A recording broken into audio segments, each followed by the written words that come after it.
저희들 어린 시절 시골교회 부흥회는 마을 잔치였습니다. 평상시 교회 나오지 않던 마을 어르신들도 잔치집에 부조하는 심정으로 가서 은혜를 받곤 했지요. 시찰 군내 모든 교회에서 쌀을 사들고 부흥회가 열리는 교회를 찾아갑니다. 일주일 내내 거기 머물면서 은혜를 받곤 했습니다. 단순한 신앙 집회 차원을 넘어서 강연회였고 축제였습니다. 눈물이 있고 웃음이 있는 엔터테인먼트였습니다. 최고의 오락이기도 했습니다. 저도 어린 시절 어머니 따라 교회 부흥회에 참석했다가 무릎 빼고 졸고 자다 강사님의 콜링 소리를 들었습니다. 앞으로 목사로 살아갈 사람 자리에 일어나라고. 철없이 잠이 들겠든지 벌떡 일어났습니다. 그 한 번의 경험이 오늘 목사로 내 삶을 결정하게 되는 겁니다. 신앙생활을 하다가 진한 감동을 경험할 때가 있습니다. 그 순간은 내가 변하는 시간입니다. 내 인생의 미래, 명운이 바뀌어지는 시간입니다. 한소망교회 개척 초기에 부족한 종이 경험했던 불의 경험, 또 물의 경험은 오늘 한소망교회 색깔을 결정했습니다. 마두동 예배당 성전을 건축하다가 선진화된 전 세계 교회를 탐방했던 일은 우리 교회 부흥의 원동력이 되기도 했습니다. 한 번의 신한 은혜, 내 삶을 바꾼다는 겁니다. 건강한 한 번의 감동이 내 미래를 바꿀 수 있다는 것이죠. 영혼이 병들고 마음이 병들고 육체가 병들어도 하나님의 한 번의 만져주심을 통하여 우리는 건강한 삶을 살 수가 있습니다. 오늘 본문 예수님께서 전도여행 중 잠시 두로 지방을 지나시게 됩니다. 거기 살던 헬라 여인, 즉 한 이방 여인이 예수님께 달려나와 끈질기게 매달려 기도하고 큰 은총을 덧입는다는 짤막한 이야기입니다. 여기 두로는 이방 땅입니다. 예수님께서 전도여행을 하시던 3년 가운데 꼭 한번 이방 땅에 가신 적이 있습니다. 바로 그 사건이 오늘 본문에 기록되어져 있습니다.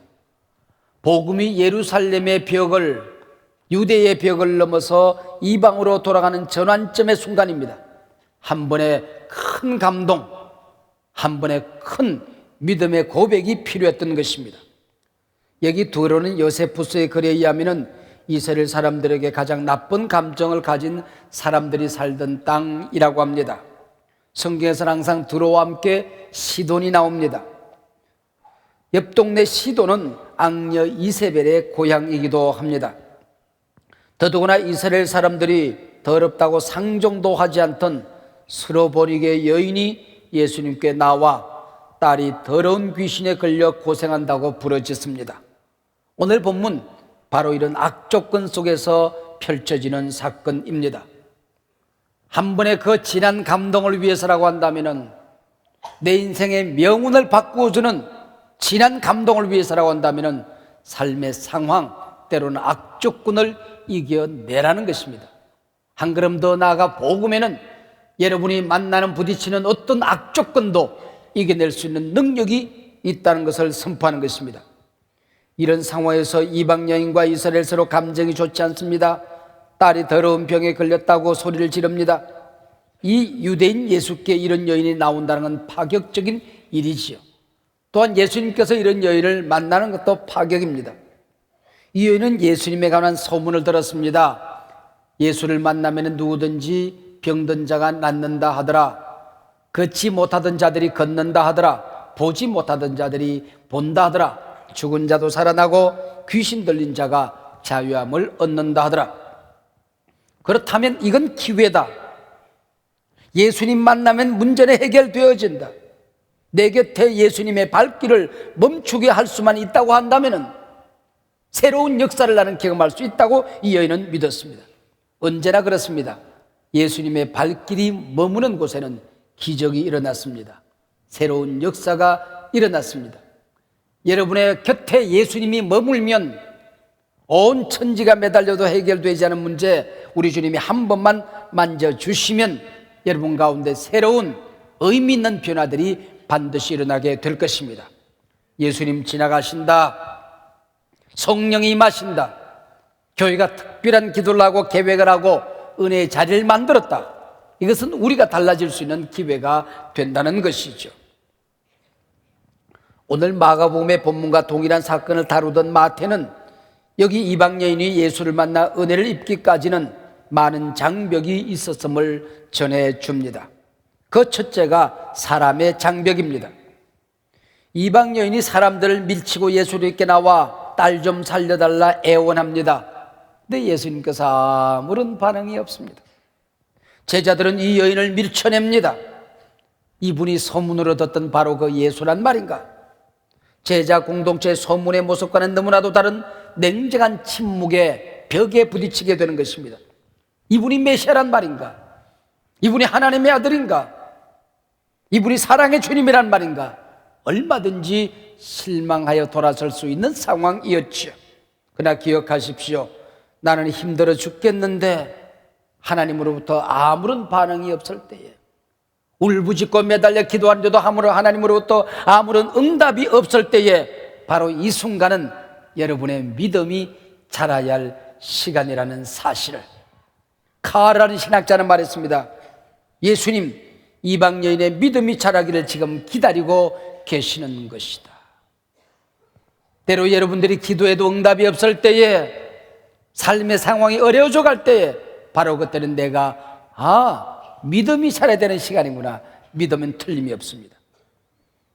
사랑하는 성도 여러분, 지금 여러분 가운데 하나님의 침묵에 부딪힌 성도님들이 계십니까? 그 침묵 자체는 응답입니다. 내 믿음이 자라야 할 시간이다, 이런 뜻이죠. 이때 불평하면 망합니다. 더 뜨겁게 기도해야 될 시간입니다. 돌아서면 은혜는 끝입니다. 더 매달려 기도해야 합니다. 복음서를 종합해 보면은 이 여인은 예수님께 달려나와 외칩니다. 주 다윗의 자손이여, 나를 불쌍히 여기소서. 내 딸이 더러운 귀신에 시달리고 있습니다. 우선 주 다윗의 자손이여, 이 말은 성경에서 메시아를 일컫는 말입니다. 나를 불쌍히 여기소서, 예수님을 기도에 응답 주시는 하나님으로 믿었던 것입니다.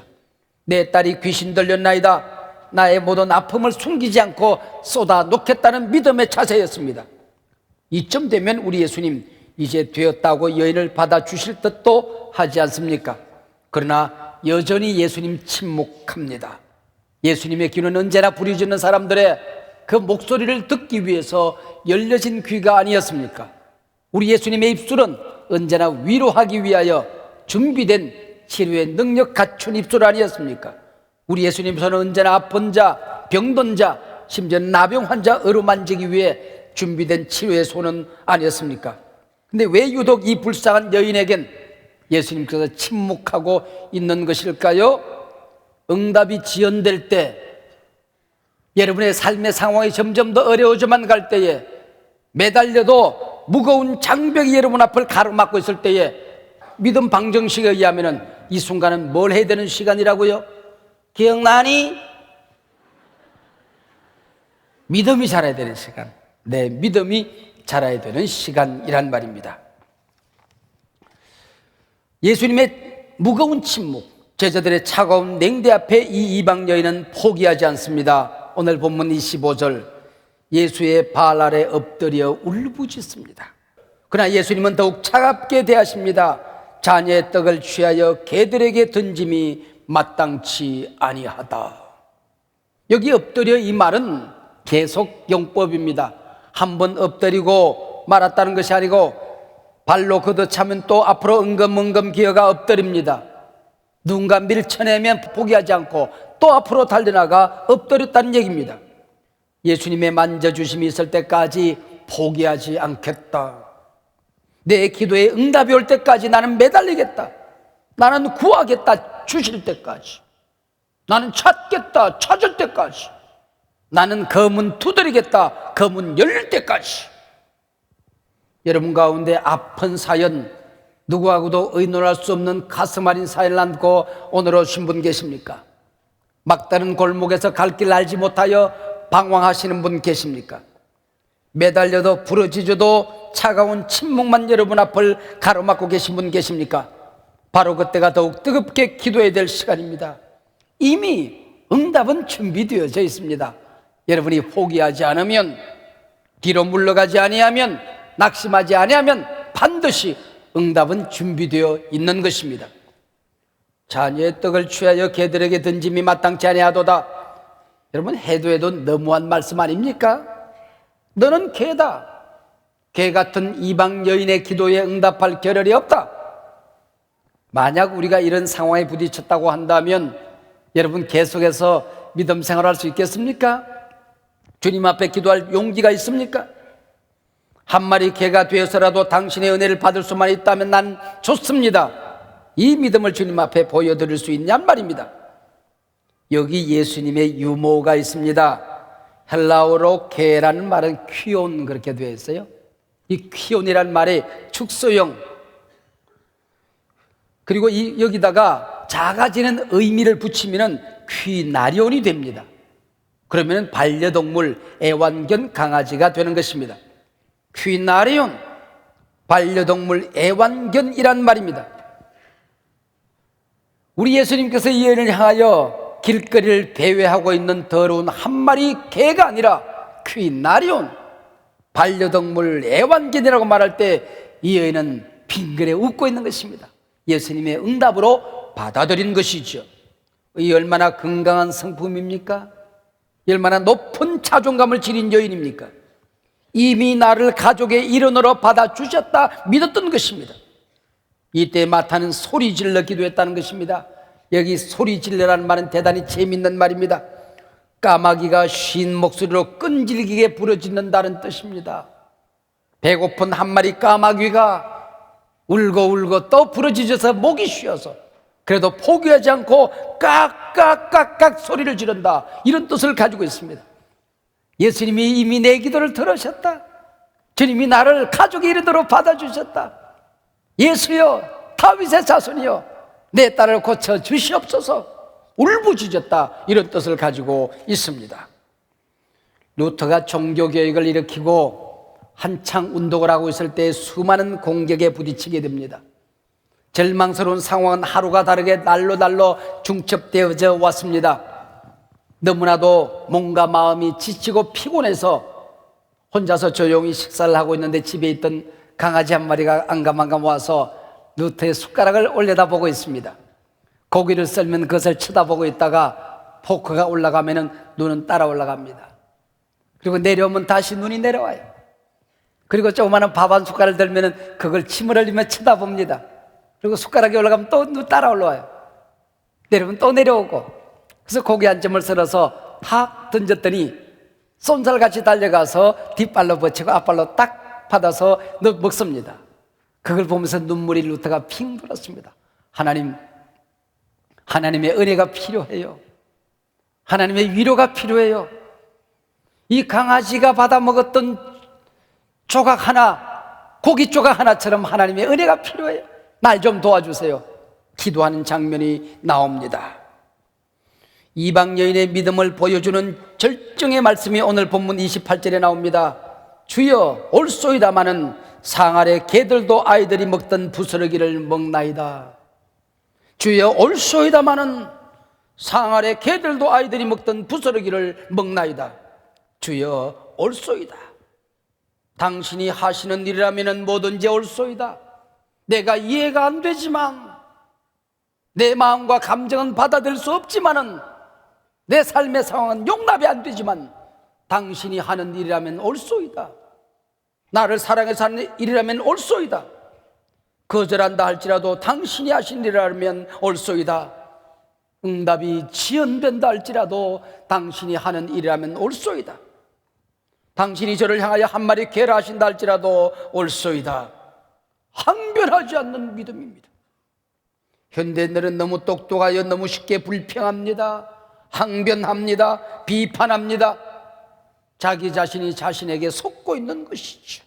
항변하지 않는 이 여인의 믿음, 내 경험, 이성, 감정에 맞지 않아도, 응답해 주신다 할지라도, 침묵한다 할지라도, 죽이든 살리든, 책망하든 위로하든, 높여 주시든 낮추시든 지금 주시든 기다리게 하시든 옳소이다. 주님이 하신 일은 옳소이다. 절대 주권을 주님 앞에 지금 돌리고 있는 것입니다. 상 아래 개들도 아이들이 먹던 부스러기를 먹나이다. 여러분, 이런 그림을 한번 상상해 보십시오. 어린아이 하나가 조그마한 것에 먹을 것을 담아서 거실을 뛰어다니며 먹습니다. 그러다가 띠뚱거리다가 먹을 것을 땅에 흘리요. 그러면은 강아지가 달려가서 그것을 핥아 먹습니다. 바로 이런 장면이죠. 얼마나 아름다운 장면입니까? 주여 옳소이다마는 상 아래 개들도 아이들이 먹던 부스러기를 먹나이다.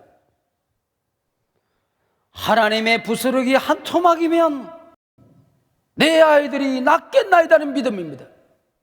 미국과 캐나다 사람이 개에게 주는 양식이면 동남아 빈국 국민들의 양식이 되고도 남는다 합니다. 우리나라 사람들이 버리는 쓰레기, 그 쓰레기를 치우는 비용이면 북한 주민을 기아로부터 해방시킬 수가 있다고 합니다. 전노하신 하나님의 부스러기 능력 한 토막이면 내 삶에 기적이 일어날 수 있습니다. 새로운 역사가 일어날 수 있습니다. 주여 부스러기 능력이라도 제게 주시옵소서. 사랑해 주님, 부스러기 사랑 한 토막이면 세상이 달라집니다. 우리 가정이 달라집니다. 깨어진 모든 것들이 회복되어집니다. 우리 주님 친히 흘리신 보혈 부스러기 한 방울이면 내 VIP들이 구원받고 인류는 구원받을 수 있습니다. 그래서 한 번의 감동 내 인생의 미래를 바꾼다입니다. 한 번의 은총 내 인생의 명운을 바꾼다입니다. 한 번의 하나님의 만져주심, 불가능한 일들이 가능해지는 역사가 일어나게 되는 것입니다. 할렐루야. 제가 분주하게 다니다 보면 점심 먹을 시간이 없었습니다. 그래서 급하게 도시락을 하나 사들고 가다가 시간이 맞춰지면은 공원에 앉아서 혼자 도시락을 먹습니다. 그러다가 밥풀을 흘리기도 하고 또 치킨 부스러기가 땅에 떨어지기도 합니다. 그러면 어느새 개미들이 새까맣게 몰려와요. 그래서 그 아이들이 귀여워서 치킨 조각을 찢어서 거기다 올려놓습니다. 그러면 이놈들이 몇 마리가 그걸 끌고 가려고 애를 써요. 온갖 몸부림을 합니다. 그러다가 몇 놈이 사라져요. 그럼 동리 친구들 다 데리고 와요. 그리고 끌고 가는 거야. 내가 어차피 못 먹을 거니까 거기다 다 부스러기를 떨어뜨려 놔요. 그러면은 뭐 이웃집 동리 개미까지 다 와서 그걸 끌고 가더라고요. 그러면서 제 마음속에 야 이놈들아, 내가 흘린 부스러기 한 토막이면은 너희들은 겨울 양식이 될 거야. 부지런히 가져가거라. 그리고 자비를 베푼 양 그 자리 툴툴 틀고 일어나게 되는 것입니다. 하나님의 부스러기 한 토막이면, 주님 사랑의 부스러기 한 토막이면, 하나님 능력의 부스러기 한 토막이면 우리 안에 불가능해 보이는 일들이, 안 되던 일들이, 어려워만 보이던 일들이, 인생의 장벽처럼 느껴지는 일들이 시원하게 해결될 줄로 믿습니다. 마가복음의 이야기는 이렇게 하여 이 여인이 은혜를 받았다, 응답을 받았다 하는 이야기로 막을 내립니다. 그러나 마태는 마지막 예수님의 말씀을 놓치지 않고 우리에게 전해줍니다. 마태복음 15장 28절에 보면은 예수께서 대답하여 이르시되 여자여 내 믿음이 크도다, 내 소원대로 되리라. 여자여 내 믿음이 크도다, 내 소원대로 되리라. 여기 여자여 이 말은 오 여인이여 이 말입니다. 감탄사입니다. 좀 더 정확하게 번역하면 놀랍도다 여인이여 이 말입니다. 내 믿음이 크도다. 여기 크도다라는 말은 대단히 재미있는 말을 쓰고 있습니다. 메가톤급이다. 놀랍도다 여인이여 그대의 믿음이 메가톤급이로다, 이런 얘기입니다. 예수를 감동시킨 믿음이었죠. 감동받으려고만 하지 말고 한 걸음 더 나아가서 하나님을 감동시키는 믿음, 하나님을 감동시키는 헌신, 하나님을 감동시키는 충성이 우리에게 필요한 것입니다. 복음의 장벽을 넘어서기 위해서 이 믿음이 필요했던 것이죠. 예루살렘 벽을 뛰어넘어서 이방으로 복음이 전해지는 이 길목에 이 여인의 믿음을 확인하는 순간 감동받으신 우리 주님 얼마나 기뻐하고 계시는 것입니까? 말레이시아 수도 쿠알라룸푸르에 가면은 그들이 가장 자랑스럽게 생각하는 페트로나스 트윈타워라 불리는 쌍둥이 빌딩이 있습니다. 세계 최고층 빌딩 가운데 하나입니다. 88층. 제1롯데월드보다는 훨씬 더 낮아 보이지만 실제 높이는 높습니다. 452m, 창문만도 32,000개. 이 건물은 말레이시아의 영으로 일컬어지는 마하티르 대통령이 2020 프로젝트 가운데 하나로 2020년도가 되면 말레이시아를 세계 선진국 대열에 올려놓겠다는 야심찬 포부를 가지고 모든 힘을 쏟아부어서 1996년 완공한 빌딩입니다. 그 이후 8년 동안 세계에서 가장 높은 빌딩으로 여겨져 왔습니다. 제1동은 일본의 하자마 건설이 수주를 받았습니다. 두 번째 동인 제2호 빌딩은 삼성물산 건설이 수주를 받았습니다. 마하티르 대통령이 알고 있는 게 한 가지가 있었습니다. 일본 사람과 한국 사람 붙여놓으면 죽을 똥살똥한다. 경쟁을 붙여놓은 것입니다. 1990년대 초만 하더라도 우리의 건설 기술은 일본의 그것과 따라갈 수 없을 만큼 낙후되어져 있는 상황이었습니다. 설상가상으로 일본이 35년이나 먼저 수주를 받고 시작을 했습니다. 누가 더 완벽하게, 누가 더 먼저 탑을 올릴 것인가 세계가 주목하고 있었습니다. 몇 년 동안 삼성건설 직원들은 휴가를 반납했습니다. 뒤처져가는 삼성건설 직원들을 격려하기 위해서 교민들은 아침 저녁으로 밥과 반찬을 해다 나르며 응원을 하고 태극기를 흔들었다고 합니다. 앞서가는 일본을 죽을 힘을 다해 따라갑니다. 마지막 88층 동을 건설할 무렵 공기는 거의 일치하는 수준까지 달았습니다. 옥탑 타설은 물론 일본이 먼저 타설하기 시작했습니다. 그러나 위치 선정이 잘못되어서 두 대의 크레인 가운데 한 대가 타설을 할 수 없는 상황이었습니다. 그것을 보고 한 걸음 뒤에 크레인을 세우던 삼성은 위치를 변경, 높이를 수정하여 두 대의 크레인이 동시에 타설을 시작할 수가 있게 된 것입니다. 누가 이겼을까요? 제가 누가 이겼는지 전제했기 때문에 이 얘기를 찾아온 것 아니겠습니까? 마지막 생중계를 하던 세계가 깜짝 놀랐습니다. 한국 건설 산업이 저 정도란 말인가? 마지막 비례침을 딱 세웠을 때에 해가 서산에 넘어가고 있었습니다. 근데 그 햇빛이 삼성물산이 건설한 제2동을 쫙 비치고 제1동은 그림자에 깔려 있었습니다. 몇 시간 뒤에 비례챔을 세웠던 일본이 세웠던 빌딩은 우중충하게 보여졌고 삼성 빌딩은 시온의 영광이 빛나는 아침, 전 세계를 감동시켰습니다. 이 한 번의 감동이 전 세계 건설의 수주를 독차지하는 한국 건설의 대약진의 기회가 되었다고 하는 것입니다. 이것이 한 번의 감동입니다. 여러분의 받아야 될 한 번의 감동, 여러분이 뜨거운 기도로 하나님을 감동시키는 기도, 여러분의 헌신과 충성, 주님 이번 기회에 내가 주님을 만나지 않고는 이 은혜의 자리를 떠나지 않겠습니다. 감동시키는 결단이 우리 모두에게 있어지기를 주의 이름으로 축원합니다.